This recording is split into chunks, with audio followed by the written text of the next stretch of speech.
I'm Olivia Richards, 26 years old, and I never thought being hit by a car would be less painful than what my family did to me. The beeping monitors faded into background noise as I waited for my parents to burst through the hospital door. But they never came. "We can't. Our other daughter is walking her dog," they told the doctor who called about my critical condition. Before I share what happened next, let me know where you're watching from and subscribe so you don't miss what I did after finding my inner strength. Growing up in suburban Connecticut in our spacious colonial home with its perfectly trimmed hedges and two-car garage, I thought we were the picture-perfect American family. My parents, Linda and Robert Richards, had successful careers.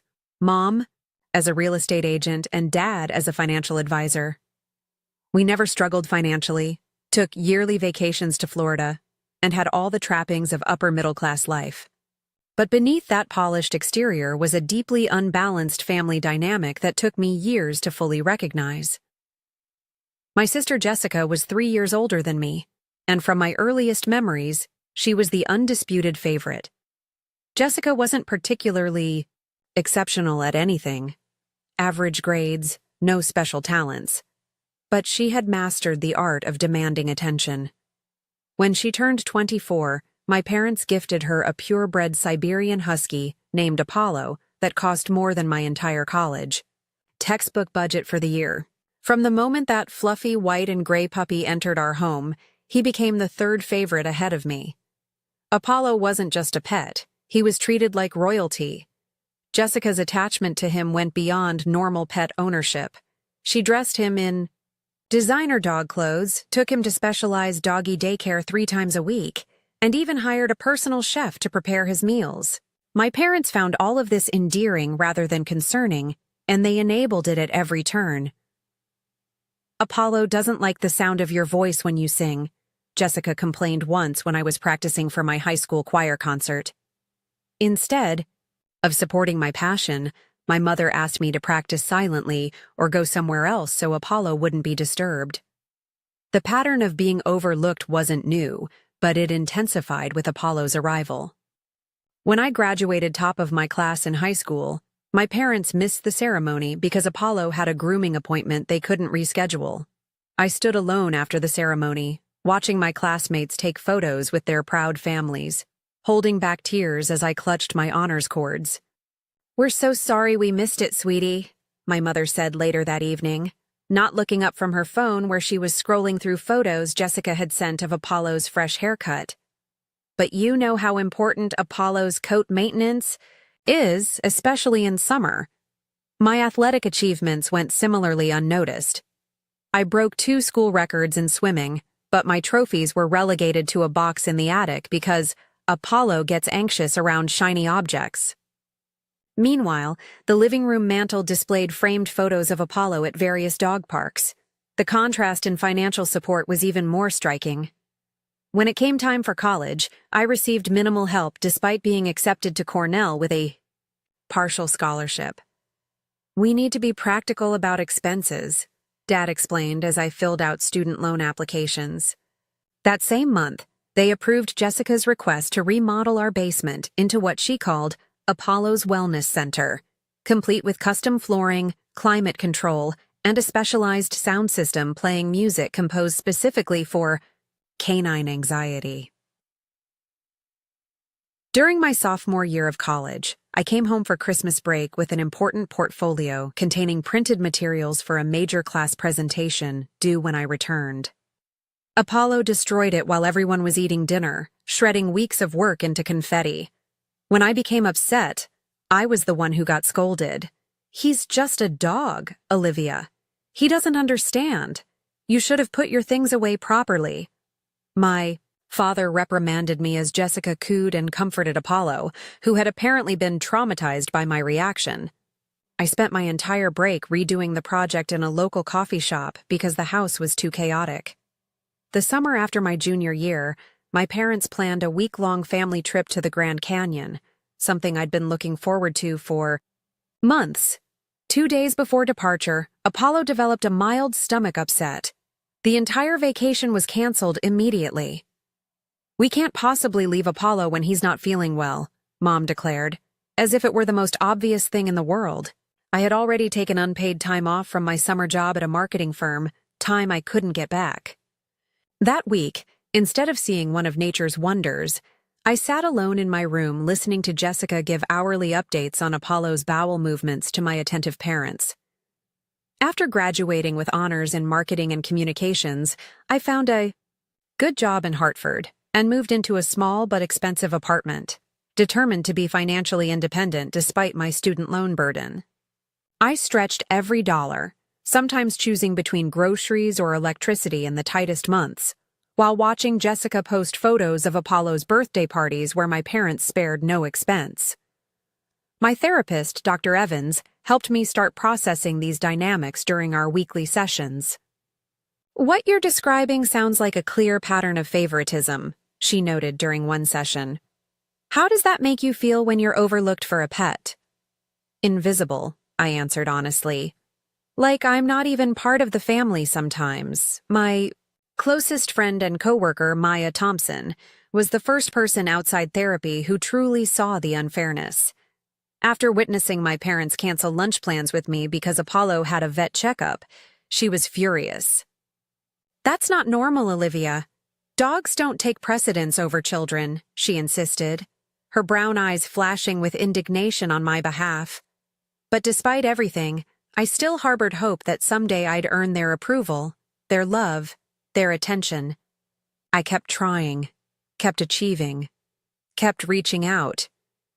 Each time my parents canceled plans or dismissed my accomplishments, I told myself that next time would be different. Next time, they would see me. Next time, they would care. I couldn't have known then how wrong I was, or that it would take nearly losing my life to finally see the truth. After 3 years at Hartford Marketing Partners, my hard work was finally paying off. I'd been selected as one of 2 candidates for promotion to Senior Marketing Director, a position that would nearly double my salary and give me the financial breathing room I desperately needed. The final step was presenting my vision for the company's biggest client to the executive team at a formal dinner. This was my moment, the culmination of countless late nights and sacrificed weekends. For once, I wanted my parents to witness my success, to see that despite their lack of support, I was thriving. I called them 3 weeks in advance to invite them to the presentation dinner. "That sounds wonderful, honey," my mother said with unusual enthusiasm. "Your father and I would love to be there. Just text us the details." Her positive response lifted my spirits enormously. Maybe things were changing. Maybe they were finally seeing me as an adult with accomplishments worth celebrating. I spent the next 2 weeks refining my presentation, imagining my parents' proud faces as I confidently addressed the room of executives. Then, 4 days before the big night, Jessica called an emergency family meeting via group text. When I arrived at my parents' house that evening, Jessica was pacing the living room, her expression grave while Apollo lounged on his custom orthopedic dog bed, which occupied more space than the couch. "Apollo is showing signs of depression," Jessica announced dramatically. "His dog therapist says he needs more family support and engagement. I've scheduled intensive family therapy sessions for him starting this Thursday at 6. Thursday at 6. The exact time of my presentation dinner. "Jessica, I told you both about my presentation weeks ago," I said, looking desperately between my parents. "This is really important for my career." My mother wouldn't meet my eyes. "Honey, Apollo needs us right now. Mental health is so important. Even for dogs. Surely your work people will understand." "It's Apollo's emotional well-being, Olivia," Jessica added, as if explaining something to a child. "He needs his whole family there. Your work thing can probably be rescheduled, right?" My father patted my shoulder awkwardly. "We're really sorry about this conflict, sweetheart. But you know how sensitive Apollo is. He's been part of this family for 5 years. And I've been part of this family for 26 years, I replied, my voice barely steady. The awkward silence that followed was answer enough. Apollo trumped me. Again. I drove home that night with tears blurring my vision, but also with a new determination forming. I would give this presentation with or without my family's support. I would succeed despite them, not because of them. The morning of my presentation, I woke up feeling strangely calm. I dressed in my most professional outfit, a charcoal gray suit with a silk blouse, and rehearsed my talking points one final time before heading to the office. Throughout the day, I received encouraging texts from Maya and other coworkers, but nothing from my family. At 5:30, I stood in the bathroom of the upscale restaurant where the dinner was being held, giving myself a final pep talk in the mirror. "You don't need them here," I whispered to my reflection. "You've done this on your own all along." The presentation went better than I could have imagined. I spoke confidently, answered challenging questions thoughtfully, and even managed to inject appropriate humor that had the CEO laughing. By the time dessert was served, I could tell from the executive team's expressions and questions that I had impressed them. "Exceptional work, Olivia," Martin Clark, the CEO, told me as the evening wound down. "This is exactly the kind of forward thinking we need at the senior level." My colleagues insisted on celebratory drinks afterward at a nearby bar. For a few hours, surrounded by people who valued my contributions, I almost forgot about my family's absence. Maya raised her glass in a toast. "To Olivia, who's going to absolutely kill it as our new senior director." Everyone cheered, and I felt a genuine smile spread across my face. This was my moment, and I had earned it entirely on my own merit. It was nearly 11 when I left the bar, declining Maya's offer to share an Uber. "I need the fresh air," I told her, though in truth I needed time alone to process the complex emotions of the evening. It had started raining lightly, and the streets glistened under the streetlights. I walked slowly, replaying the successful presentation in my mind, wondering if my parents had even thought about me once during their dog therapy session. Would they ask how it went? Would they care? Lost in thought, I approached a crosswalk. The walk signal was illuminated, and I stepped off the curb, my mind still tangled in questions about why my own parents couldn't love me enough to show up for one important night. I never saw the car that ran the red light. There was a screech of tires on wet pavement, a blinding flash of headlights, and a sickening thud as 2 tons of metal collided with my body. I felt myself flying through the air in terrible slow motion, strangely aware of my purse and phone scattering across the intersection. People were screaming. Someone was kneeling beside me, telling me not to move. Rain fell on my face, mixing with something warm and metallic tasting. Pain blossomed everywhere at once, overwhelming in its intensity. "Call an ambulance," someone shouted. "She's badly hurt." As sirens wailed in the distance, a strange thought floated through my fading consciousness. Will they come this time? Will this finally be enough to make them care? Then darkness claimed me, and I knew nothing more. Beeping machines, an antiseptic smell. These were the first sensations that filtered through the fog as I drifted back to consciousness. My eyelids felt impossibly heavy, but I managed to force them open. Harsh fluorescent lighting made me wince as a blurry figure in scrubs approached my bedside. "Welcome back," said a gentle female voice. "I'm Andrea, your nurse. Try not to move too much, honey." I tried to speak, but found a tube in my throat. Panic surged until Andrea's calm voice broke through. "You're on a ventilator to help you breathe. You've been unconscious for about 48 hours. You're in the ICU at Hartford Memorial. You were in an accident." Memories flashed in fragments. Rain, headlights, pain. I blinked slowly, trying to communicate my understanding. "You have serious injuries," Andrea continued, checking my vitals. "Multiple broken ribs, a punctured lung, head trauma, and fractures in your right leg. You've already had 2 surgeries, and the doctors are monitoring you closely." My eyes darted around the room, searching for any sign of family presence. Flowers, cards, personal items. Nothing but sterile medical equipment surrounded me. Dr. Patel will be in shortly to explain everything in more detail, Andrea said, seemingly reading my thoughts.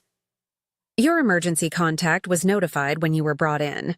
Later that day, after the breathing tube was removed and I could speak in a raspy whisper, I learned the full extent of what had happened. Dr. Patel, a kind-faced man with salt and pepper hair, stood at the foot of my bed, reviewing my chart. You're very lucky to be alive, Ms. Richards, he said solemnly. The impact could have been fatal if the car had been traveling just slightly faster. My parents, I managed to croak. Are they here? A flicker of something? Discomfort? Concern? Crossed the doctor's face. Before he could respond, voices drifted in from the hallway just outside my door. We've called her parents multiple times, a male voice said in hushed tones. When we first contacted them the night she was brought in, I personally spoke with her mother. What did they say? Another voice asked. I explained that her condition was critical, that there were potential complications that could arise, and that, frankly, tonight might be her last if those complications occurred. Her mother's exact words were, "We can't come right now. Our other daughter is walking her dog and needs emotional support." A shocked silence followed before the second voice responded. They chose a dog walk over potentially saying goodbye to their dying daughter? Apparently so. I've been practicing medicine for 20 years, and I've never heard anything quite like it. Hot tears leaked from the corners of my eyes as the conversation confirmed what some part of me had always known but refused to accept. I would never be a priority to my own parents. Dr. Patel noticed my tears and quickly approached. Ms. Richards, are you in pain? I can adjust your medication. I shook my head, slightly. I heard, I whispered, about my parents. His expression softened with compassion. I'm very sorry. Sometimes in crisis, people don't respond as we hope they would. Perhaps they didn't fully understand the gravity of the situation. But I understood perfectly. Apollo's evening walk took precedence over my life. The days that followed were a blur of pain, treatments, and loneliness. Each morning, Andrea would arrive for her shift and check the visitor's log before entering my room. Each morning, her smile would falter slightly when she found it empty of my family's names. My phone, retrieved from the accident scene and charged by hospital staff, showed dozens of messages from coworkers expressing concern and well wishes. Maya had visited twice, bringing essential items and company, but not a single text or call from my parents or Jessica appeared among the notifications. On the third day, the hospital social worker Jennifer Davis came to see me. With her clipboard and gentle questioning, she tried to understand my family situation. Is there anyone else we should contact for you? She asked after I explained the basics of my family dynamics. No, I replied, the word hanging heavy in the sterile air. There's no one else. On day 4, my condition worsened unexpectedly. An infection had developed around one of my surgical sites, requiring additional emergency surgery and powerful antibiotics. Through the haze of fever and pain, I imagined my parents finally rushing to my side, finally realizing what they stood to lose. The fantasy sustained me through the worst night. But morning came, and with it, Andrea's sad headshake when I asked if anyone had called. Later that day, my phone rang with Jessica's ringtone. My heart leapt as I fumbled to answer it with my IV-tethered hand. Jessica, hi, I said, my voice embarrassingly eager. Hey, Olivia, she replied casually, as if I wasn't lying in a hospital bed fighting infection. Sorry to hear about your accident. That sounds rough. Yeah, it's been pretty serious, I said, waiting for her to say they were on their way. So, anyway, she continued without acknowledging my comment, I just wanted to let you know that Apollo got these amazing new therapeutic toys that help with his anxiety. The specialist says they're revolutionary. I posted some videos on Instagram. You should check them out if you're bored in the hospital. The conversation continued for another 3 minutes, entirely about Apollo. before Jessica abruptly announced she had to go because it was time for Apollo's afternoon walk. Not once did she ask about my condition or mention our parents' planning to visit. After hanging up, I stared at the ceiling for a long time, something shifting fundamentally inside me. The hurt was transforming into something harder, sharper. Anger began to replace the lifelong sadness of hoping for love that never came. Physical therapy started on day 5, excruciatingly painful sessions that left me drenched in sweat and tears. The therapist, Brian, pushed me just enough. "You're doing amazingly well for someone with your injuries," he encouraged as I struggled to complete the simplest movements. "I don't have a choice," I replied through gritted teeth. "No one's going to do this for me." Something in my tone made Brian look at me more closely. "That's true for all of us ultimately," he said thoughtfully. "But it takes some people longer to realize it than others."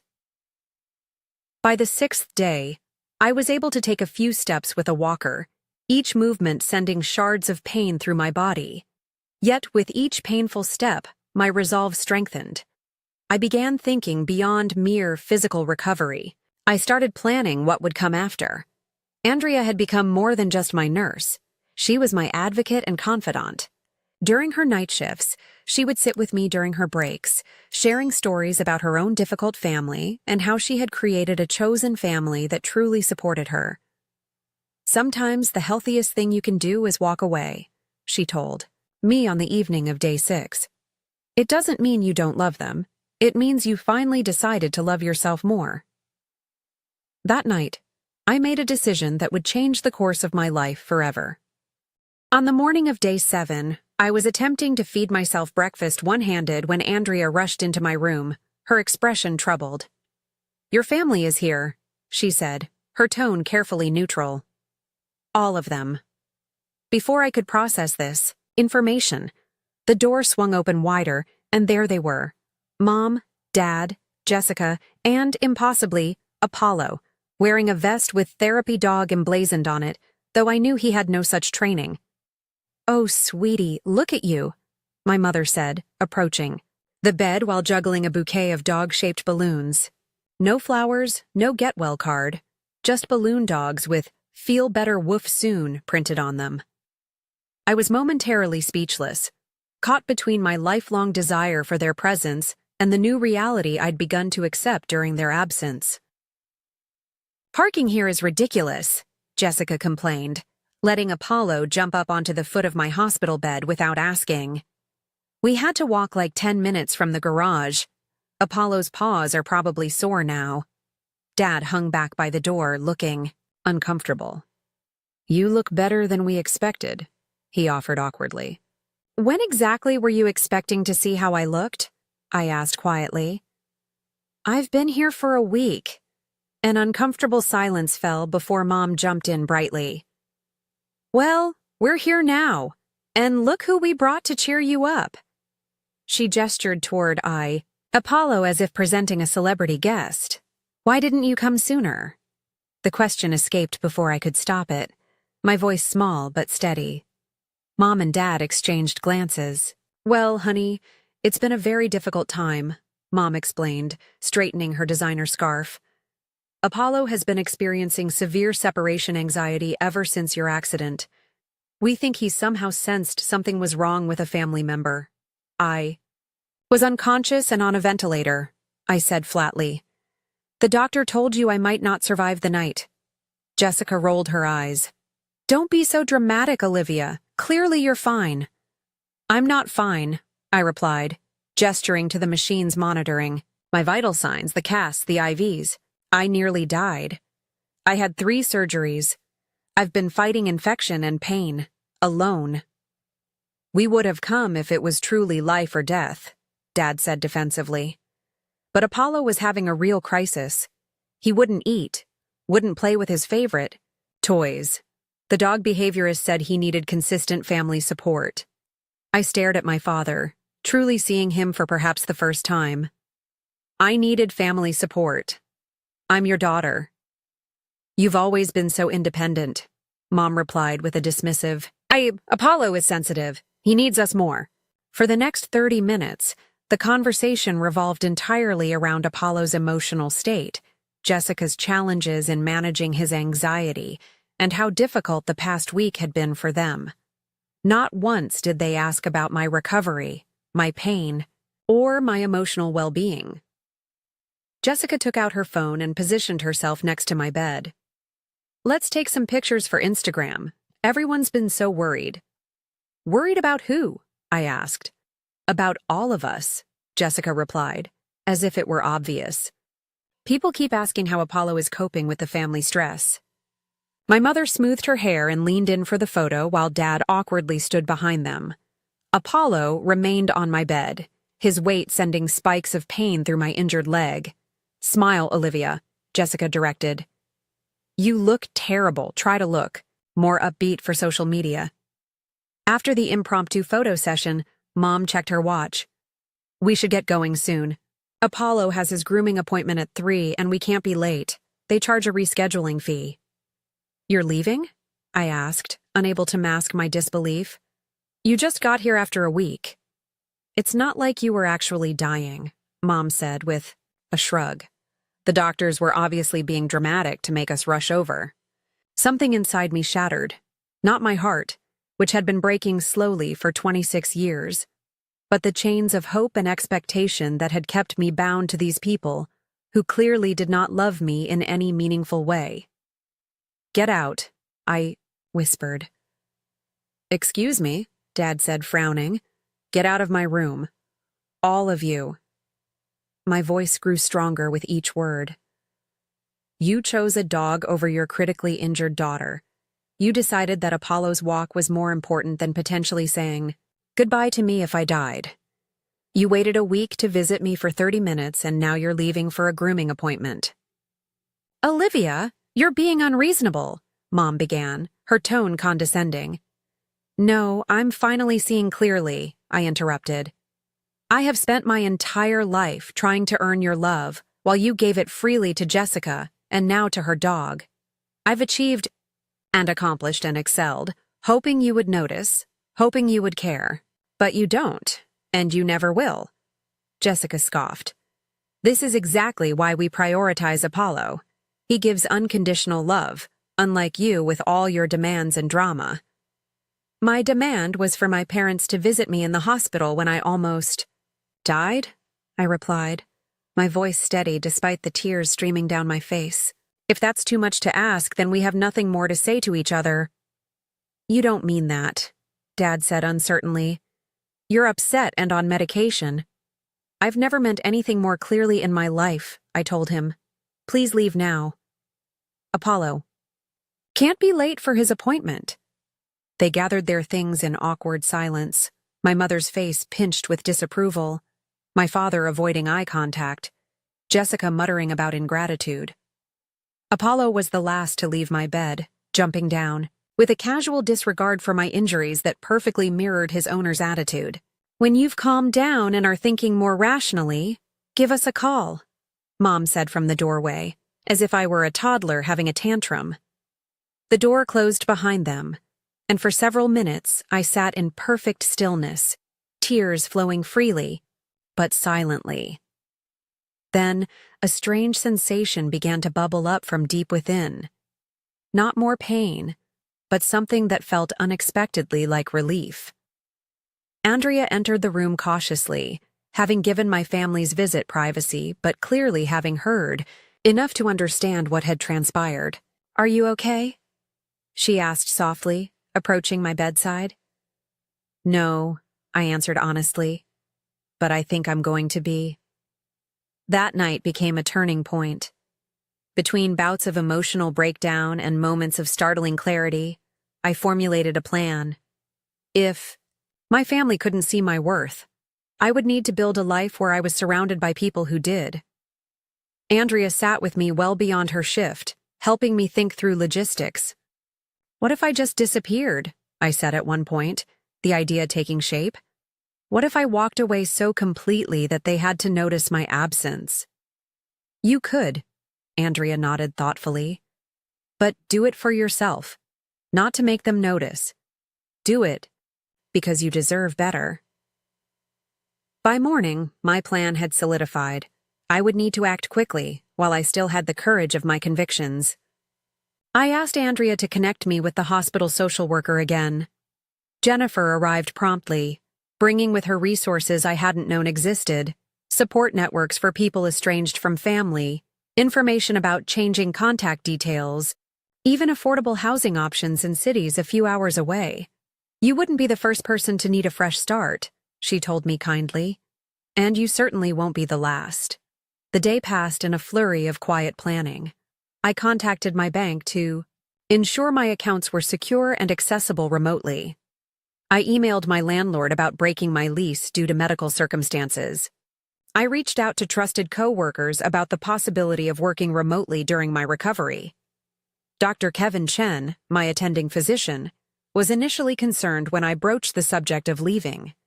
Medically speaking, you should remain under observation for at least another week, he advised. And emotionally speaking? I asked. His expression softened. Emotional health impacts physical recovery significantly. If your current situation is detrimental to your emotional well-being. It is, I confirmed. He nodded slowly. Then we'll work with you to make your transition as safe as possible, medically speaking. That evening, using Andrea's phone to avoid any trace on my own, I arranged for a small apartment in Boston, paid the deposit from my emergency savings, and organized medical transport that would not be tracked back to my family. The final act was writing the note. Andrea brought me a sheet of hospital stationery and a pen, then left me alone to compose my last words to the family that had never truly seen me. The words flowed easily, with a clarity that surprised me. Not a tearful plea for attention or a vengeful list of grievances, but a simple statement of truth and boundaries.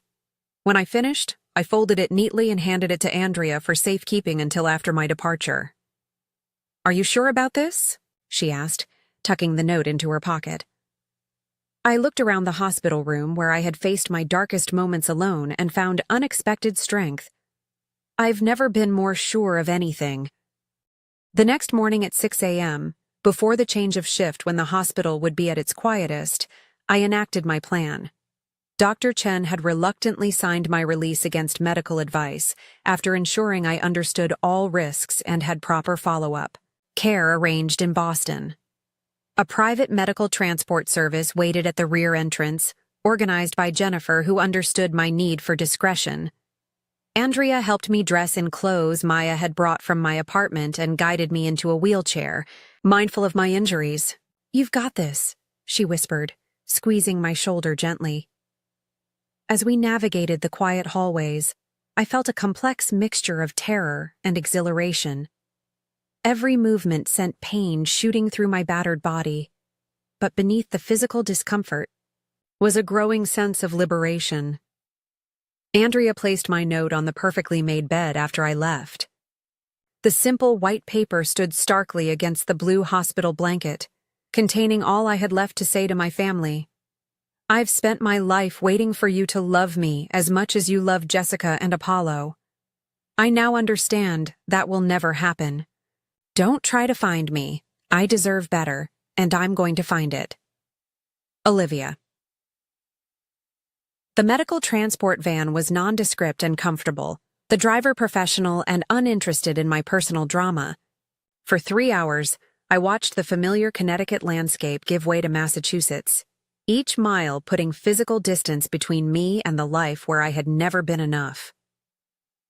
My new apartment in Boston was small, just a studio in a converted industrial building in an up-and-coming neighborhood. The property manager, alerted to my medical condition, had arranged for basic furnishings through a local charity. A bare mattress on a simple frame, a second-hand table with 2 mismatched chairs, and a worn but clean sofa comprised my new beginning. Medical transport attendants helped me inside and ensured I was settled before departing. When the door closed behind them, I stood alone, leaning heavily on my walker, in the silent apartment, suddenly overwhelmed by the enormity of what I had done. Pain and exhaustion soon overtook the emotional tumult. I lowered myself carefully onto the bed, not bothering to unpack my small bag of possessions, and fell into a deep, dreamless sleep.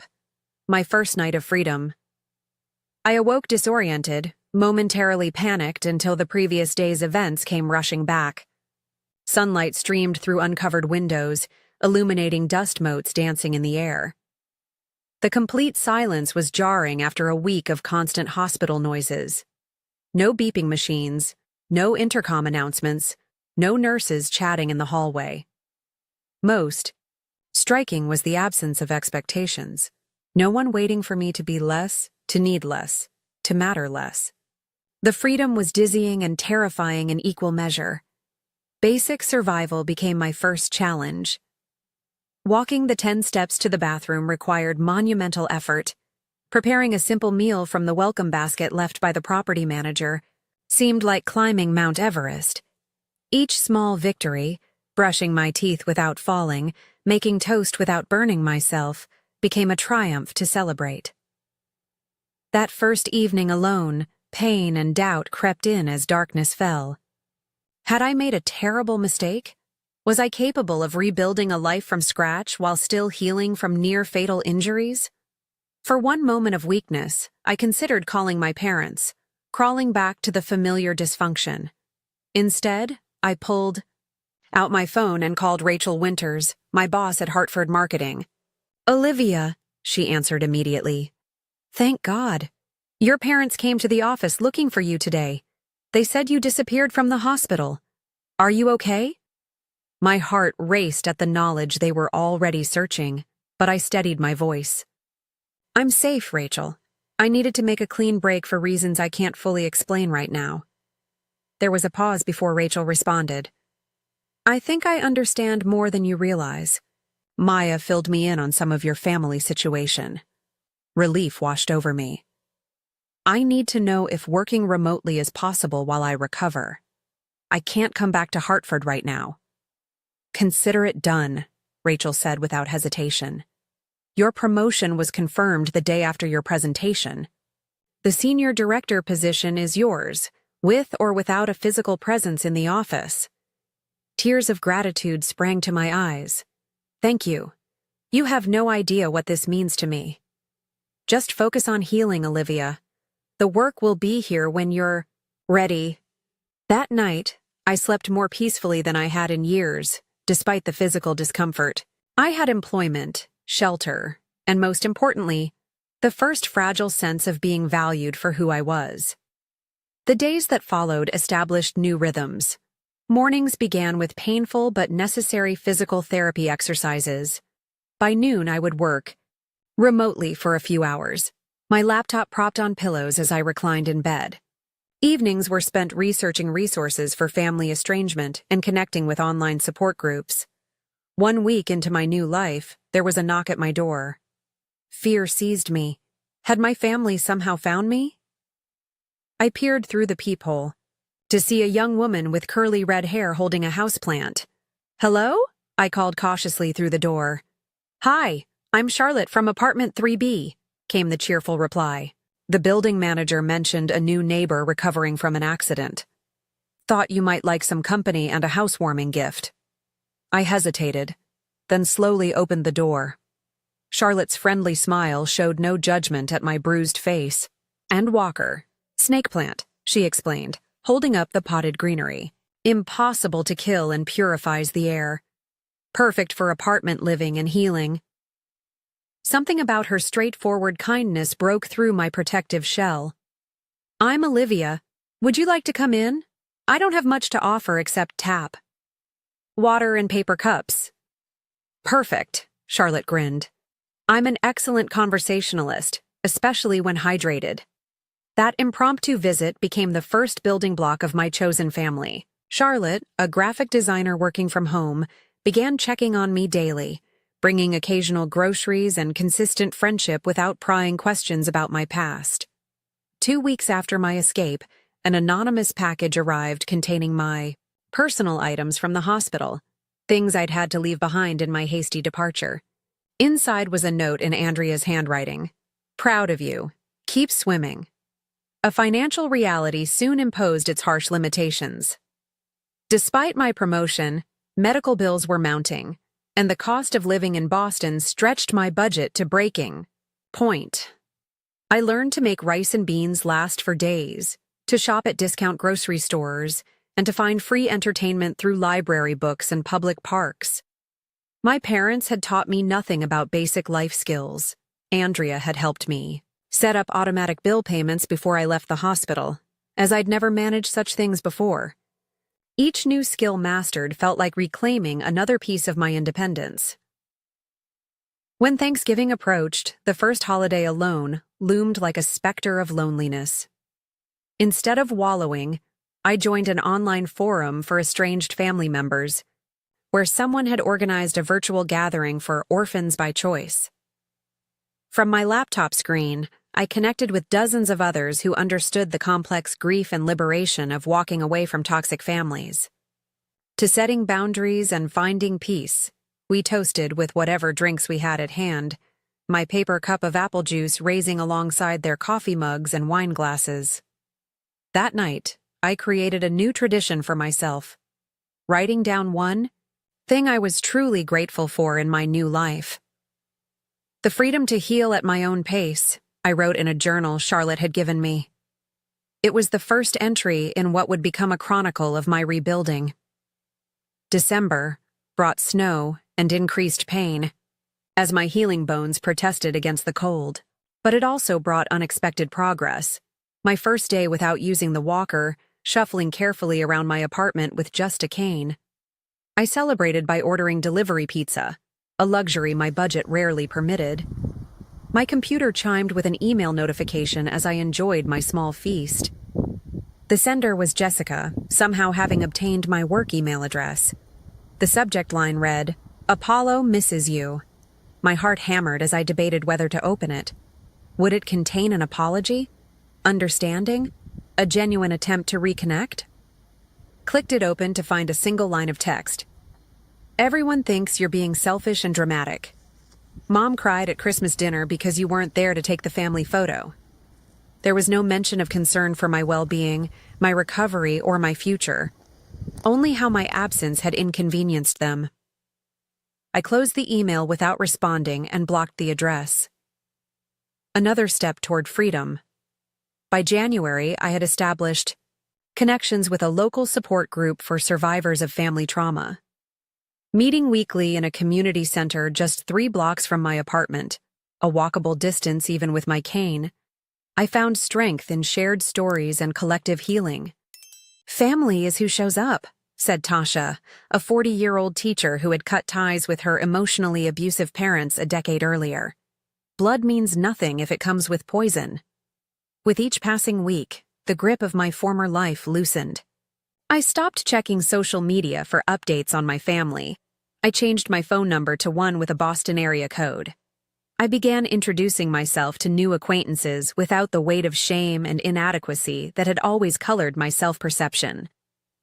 Was becoming someone new, or perhaps more accurately, uncovering who I had always been beneath the layers of family dysfunction.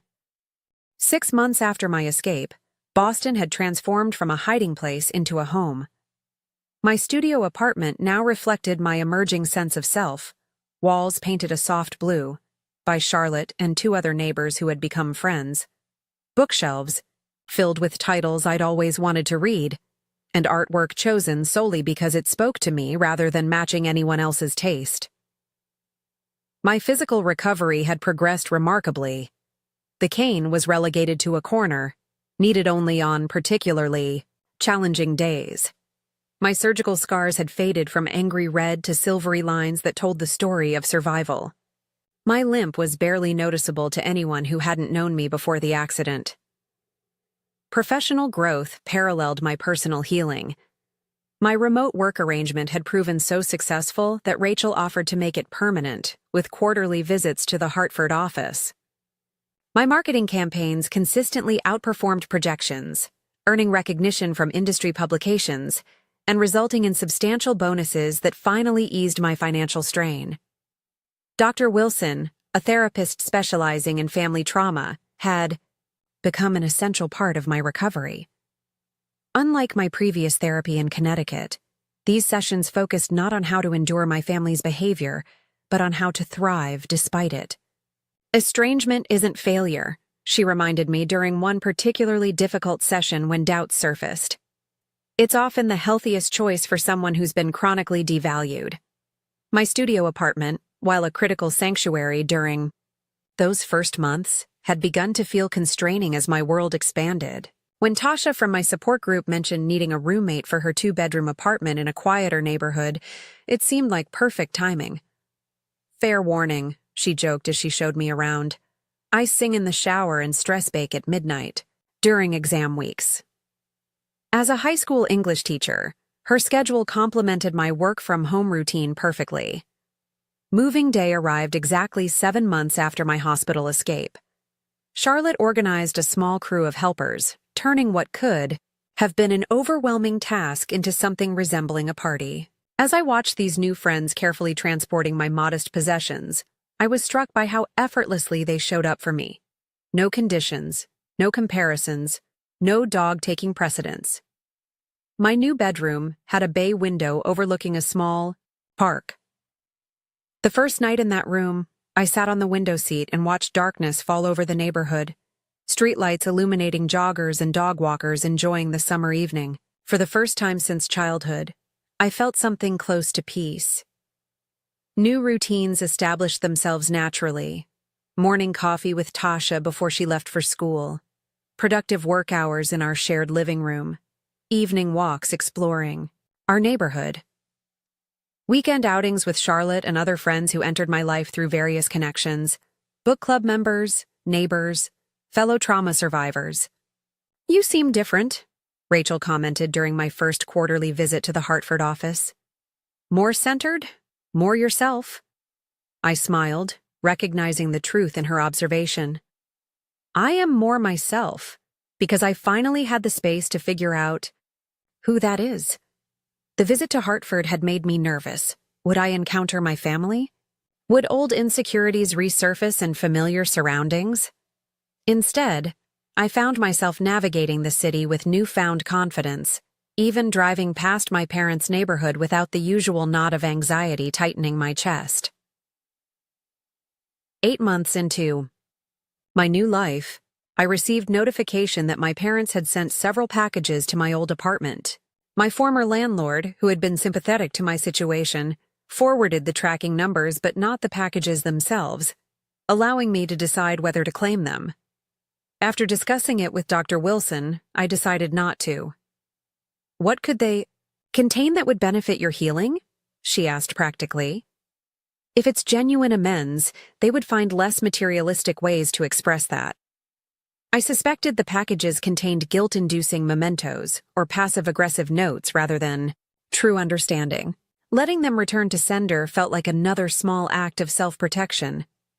Around the same time, I discovered my parents had filed a missing persons report, despite knowing I had left voluntarily and was employed and in contact with colleagues. The Boston police contacted me as a courtesy, and after verifying my identity and confirming I was safe, they closed the case without revealing my location. This happens more often than you might think, the officer told me kindly. Family estrangement is complicated. We just needed to ensure you weren't in danger. The attempted intrusion into my carefully constructed new life prompted me to consult with a legal advisor about potential harassment. Kathleen Barnes, an attorney who specialized in family law and restraining orders, provided practical advice. Document everything, she recommended. Every contact attempt, every message through intermediaries. If they escalate, we'll have a paper trail to support legal intervention. With that safety net in place, I felt secure enough to venture further into rebuilding my life. I joined a local swimming club, rediscovering the sport I had once loved. Before Apollo's anxiety about water led my parents to discourage my participation. In the rhythmic strokes and regulated breathing, I found a moving meditation that helped process lingering grief. 9 months post-escape brought my final reconstructive surgery to address lingering complications from the accident. Tasha took time off work to drive me to the hospital and bring me home afterward, sitting with me through the night when pain made sleep impossible. Her unconditional support threw into sharp relief what had been missing from my blood relations. "This is what family is supposed to do," she said simply when I tried to express my gratitude. "Show up when it matters." As my physical recovery reached its conclusion, career opportunities expanded. A major client specifically requested me as their account lead, necessitating a team working under my direction.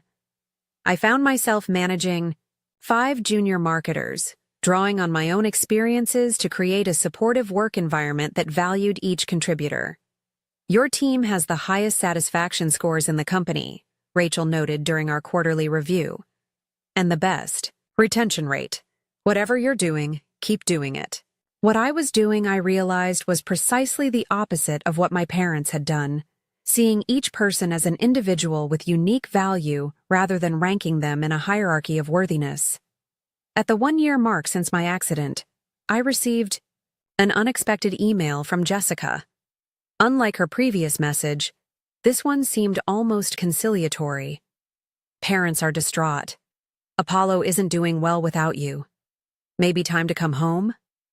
The message revealed everything I needed to know about their unchanged perspective. I was still being valued only for how my absence affected others, particularly the dog. My response was brief but firm. "I am home. Please respect my boundaries."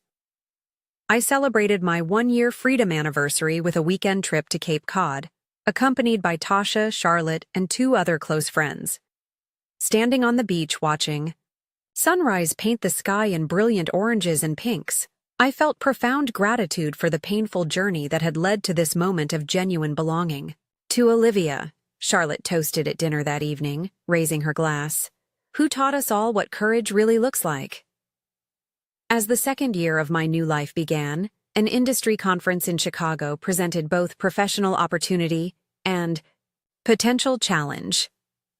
My parents lived just 2 hours from the city, and the event would be publicized in marketing circles they might monitor given their ongoing search efforts. After careful consideration and discussion with my support system, I decided to attend. "I can't organize my life around avoiding them forever," I reasoned, "and I won't sacrifice my career to fear."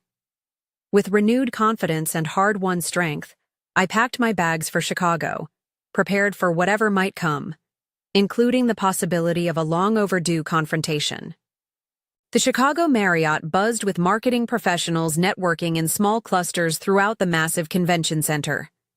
Name badges swung from lanyards, coffee cups balanced precariously alongside portfolios, and the atmosphere crackled with ambition and opportunity. I straightened my blazer before stepping onto the stage for my presentation on digital marketing innovations, scanning the audience out of habit. My heart stuttered. 3rd row, center section. Mom and Dad, looking older than I remembered, were watching me with expressions I couldn't quite decipher. Our eyes locked for a brief moment before I pulled my professional mask firmly into place and launched into my presentation. For 45 minutes, I spoke confidently about marketing strategies and consumer behavior trends, hyper-aware of my parents' steady gaze, but determined not to let their presence derail this professional accomplishment. When the audience erupted in applause at my conclusion, I allowed myself a genuine smile of pride. As attendees approached with questions and business cards, I noticed my parents hanging back, uncertain. A colleague from another firm engaged me in conversation about potential collaboration, and when I looked up again, they had disappeared. Relief and disappointment mingled in equal measure. Had they come all this way just to observe me from a distance? Was that bizarre encounter the extent of our reckoning? My question was answered that evening when I entered the hotel restaurant for dinner and saw them seated at a corner table, clearly waiting. Dad raised his hand in a hesitant wave when our eyes met. After a moment's deliberation, I approached their table. "Hello," I said simply, my voice steadier than I had expected. "Olivia," Mom breathed, her eyes drinking in the sight of me. "You look wonderful. May we buy you dinner?" Dad asked, gesturing to the empty chair at their table. I considered declining. walking away, preserving the clean break I had worked so hard to establish. But curiosity, and a sense that this confrontation was necessary for complete healing, won out. "I'll give you 30 minutes, I said, taking the seat, but maintaining the straight-backed posture Dr. Wilson and I had practiced for this potential moment. An uncomfortable silence descended as we studied each other. Mom looked thinner, new lines etched around her eyes. Dad's hair had gone completely gray. They seemed smaller somehow, less imposing than the parents who had loomed so large in my internal landscape. "How did you know I would be here?" I asked. "Finally." "Your old colleague Maya mentioned the conference when we ran into her at the grocery store," Dad admitted. "We didn't plan this exactly, but when we realized you'd be so close—" "Your presentation was extremely impressive," Mom interjected. "Everyone was captivated." "Thank you," I replied, keeping my tone neutral. The server arrived to take our order, providing a momentary reprieve from the tension. Once alone again, Dad cleared his throat. "Olivia, we need to apologize for what exactly?" I asked when he trailed off uncertainly. "For choosing a dog over your critically injured daughter? For missing every important moment of my life? For making me feel worthless for 26 years? They exchanged uncomfortable glances. "We never meant to make you feel that way," Mom protested weakly. "We love all our children equally." "Apollo is not your child," I stated flatly. "And no, you didn't love us equally. Not even close." Dad's expression tightened. "This past year has been incredibly difficult for us, Olivia. The not knowing if you were safe, the worry, the questions from friends and family. Jessica has been devastated." I noted with bitter amusement that even their description of suffering centered themselves rather than concern for me. "I'm curious. Did you ever consider that your behavior might have consequences? That eventually I would stop accepting scraps of attention while you lavished love on Jessica and her dog? You've always been so independent, so capable," Mom said, as if this justified their neglect. "Jessica and Apollo needed us more." "I needed you too," I replied quietly. I just stopped showing it because it never made any difference. Our entrees arrived, though none of us showed much interest. In eating, I pushed salmon around my plate while formulating the words I had imagined saying for over a year. "I nearly died," I said finally, looking them each in the eye. "And you chose not to come to the hospital because Jessica was walking her dog. There's no explanation that makes that okay." Before they could respond, a commotion at the restaurant entrance drew our attention. Jessica was scanning the room, Apollo improbably at her side wearing his fake therapy dog vest. When she spotted us, she marched over, trailing disapproving looks from the restaurant staff. "I knew it!" she exclaimed loudly. "Secret family meeting without me." "Jessica, please lower your voice," Dad requested, looking mortified as heads turned in our direction. "No!" Jessica's voice rose further. "You both promised we would approach Olivia together when we found her. Apollo and I have been sitting in the car for hours waiting for you." I stood up, suddenly certain that this circus was not conducive to the resolution I sought. "This was a mistake. I need to go." "Don't you dare walk away again." Jessica grabbed my arm. "Do you have any idea what you've done to this family? Apollo developed stress-induced alopecia because of you." With calm deliberation, I removed her hand from my arm. "Jessica, this is exactly why I left. Nothing about me or my needs matters in this family. Even now, you're more concerned about your dog's fur than the fact that I nearly died and rebuilt my entire life alone." "That was your choice," she spat. "You chose to run away rather than appreciate everything we've done for you." "What exactly have you done for me?" I asked, genuinely curious about her perspective. Jessica seemed momentarily taken aback by the question. We're family," she finally sputtered, as if that single fact superseded all else.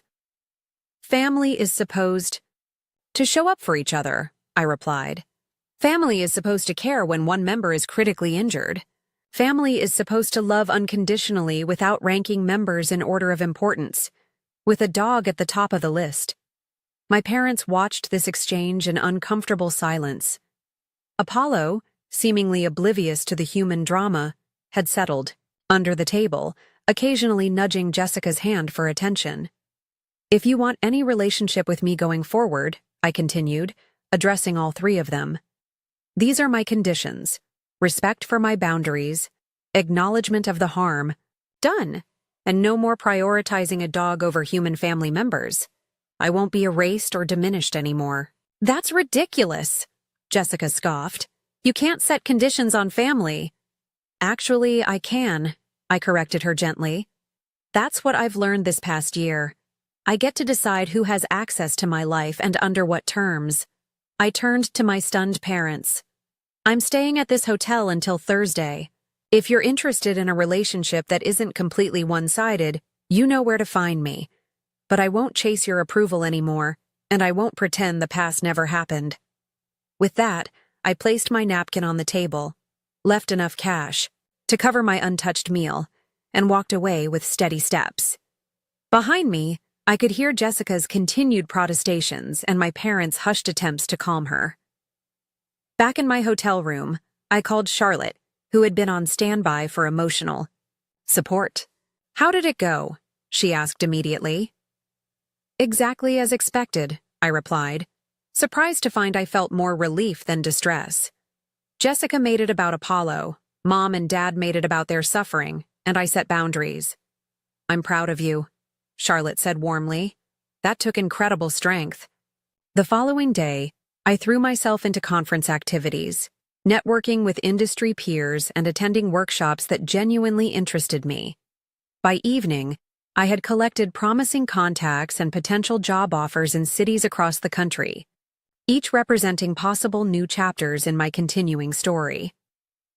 As I returned to my room that night, the hotel receptionist handed me an envelope. "This was left for you earlier," she explained. Inside was a handwritten note from my mother. "We're staying at the Holiday Inn 3 blocks away. No Jessica, no Apollo, just us. If you're willing, we'd like to talk tomorrow. Text this number, if you can meet."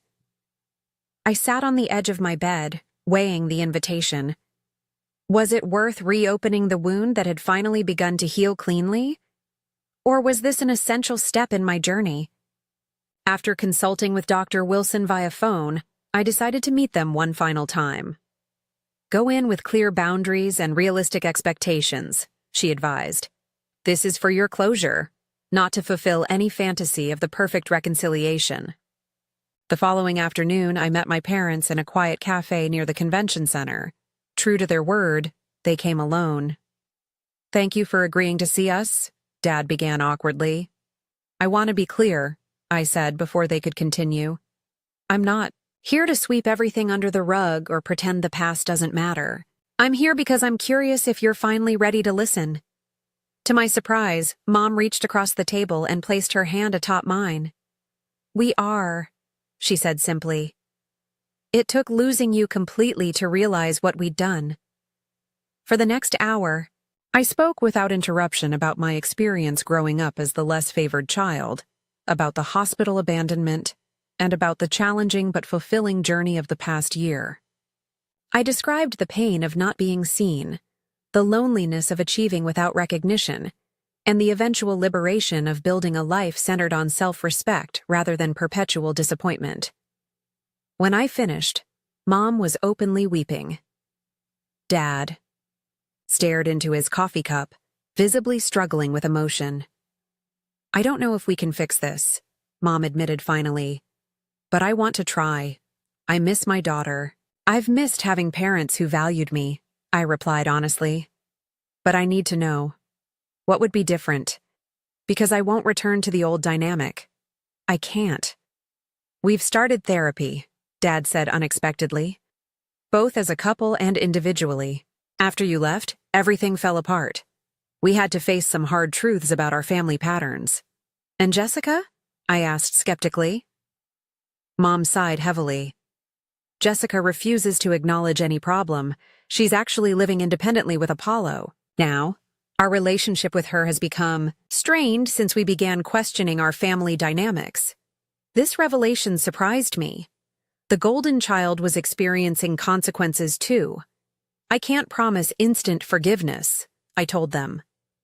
But I'm willing to consider very limited contact moving forward. Phone calls initially, perhaps eventual visits with clear time boundaries. But at the first sign of the old patterns returning, I'll walk away again, this time permanently. That's more than we deserve, Dad acknowledged. But we'll take it. As we parted ways, Mom handed me a small package. Just some photos I thought you might want, she explained. No pressure to keep them. That night in my hotel room, I unwrapped a collection of childhood photographs I'd never seen before. Me winning swimming competitions, graduating, moments I thought had gone completely undocumented. They had noticed, at least enough to capture the images, even if they hadn't shown up in the ways that mattered. 2 days later, I boarded a plane back to Boston, back to the life I had built from scratch, back to the people who had become my chosen family. As the aircraft lifted off, I felt the weight of the past year settling into something lighter, more manageable. My healing journey had traveled from the initial physical trauma of the car accident through the deeper wounds of family dysfunction, through the painful but necessary separation, to the gradual rebuilding of a life centered on self-worth rather than external validation. The scars, both physical and emotional, would always remain, but they had transformed from sources of pain into markers of resilience. In my apartment that evening, surrounded by friends celebrating my successful conference presentation, I realized the most profound truth of my journey. Sometimes the people who should love us most fail us completely, but that failure reflects their limitations, not our worthiness. To setting boundaries and finding peace, Tasha toasted, unknowingly echoing the words from my first virtual Thanksgiving after leaving. I raised my glass, grateful for the painful clarity that had ultimately led me home, not to the place where I was born, but to the life I had chosen, filled with people who saw and valued me exactly as I was. Have you ever had to walk away from something familiar, even if it was hurting you? I'd love to hear your stories in the comments below. Remember that you deserve to be valued and seen, just as you are. If this story resonated with you, please hit the like button and subscribe to hear more journeys of healing and self-discovery. Thank you for walking alongside me today. And remember, family is who shows up, not just who shares. Your DNA